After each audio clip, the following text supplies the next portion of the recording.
For you, I'll just put on my hand when I say hello. So yeah. Okay.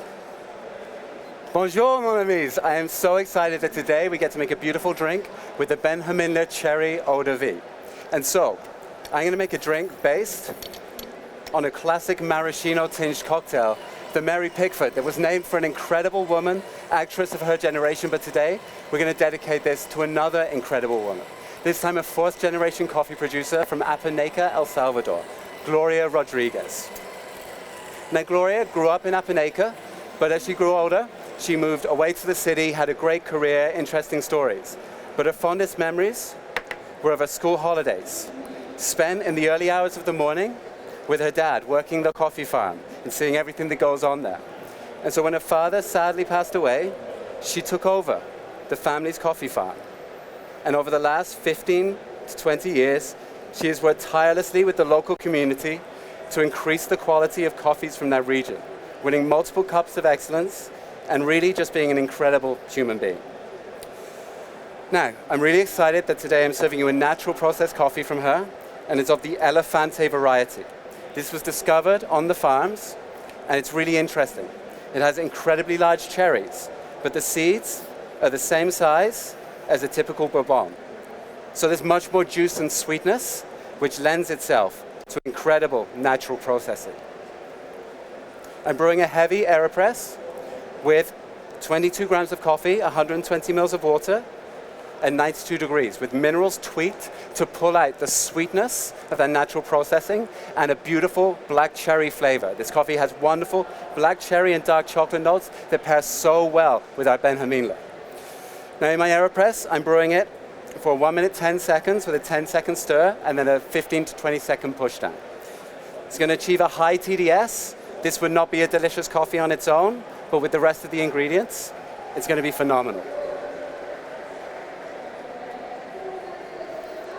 Okay, we're going to leave this in my hyper chiller to cool,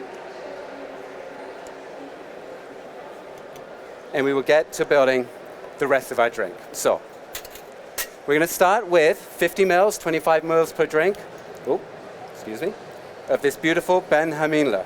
Now this cherry eau de vie really represents the beautiful farming landscape of the north of Switzerland, a German-speaking region.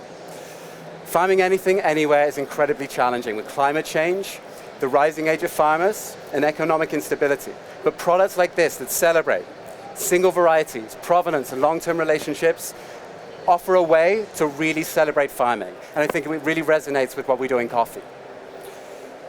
It adds beautiful flavors of fresh cherry, brown sugar, almond, and marzipan. And we're going to riff on that a little bit by adding 60 mils, 30 mils per drink of pineapple juice. It sounds like it's a strange combination with coffee, but it's really going to bridge the acidity from the coffee and those marzipan flavors we get from the Ben Hamindler. All right, next, 30 mils of a homemade grenadine, 15 mils per drink. This is going to add the zing and vibrancy of pomegranates and a subtle red wine note to the drink. Then, 5 mils per drink, 10 mils of a 2-to-1 rich, simple syrup.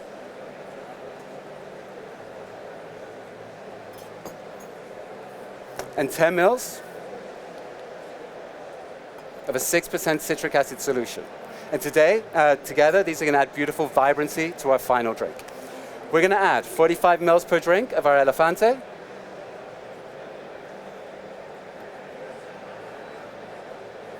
And then we're going to shake this for 8 seconds to really bring those flavors together and bring us down to a temperature of 3 degrees.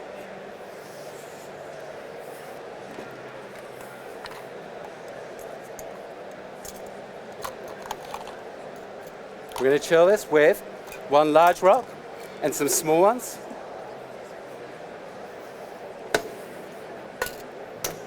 Are you excited?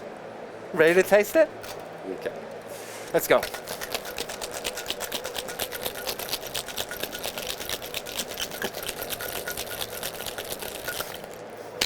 Okay, at that 3 degrees that the drink is going to be served, you're going to find beautiful flavors of brown sugar and some of the acidity from the coffee and those fruit ingredients.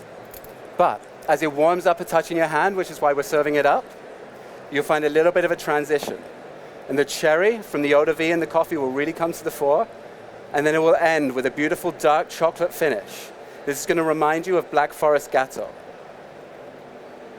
Now, I wanted to garnish this with fresh cherries, but I wasn't really happy with the ones I tasted. The season's not quite there yet. So we're going to add a beautiful pink candy to bring some candy sweetness and remind you of someone who's incredible, Gloria Rodriguez. Ooh, it's a long way. Okay, please enjoy the Gloria. Time. Applauses for Day O'Hare is the representative of the United Kingdom. Congratulations.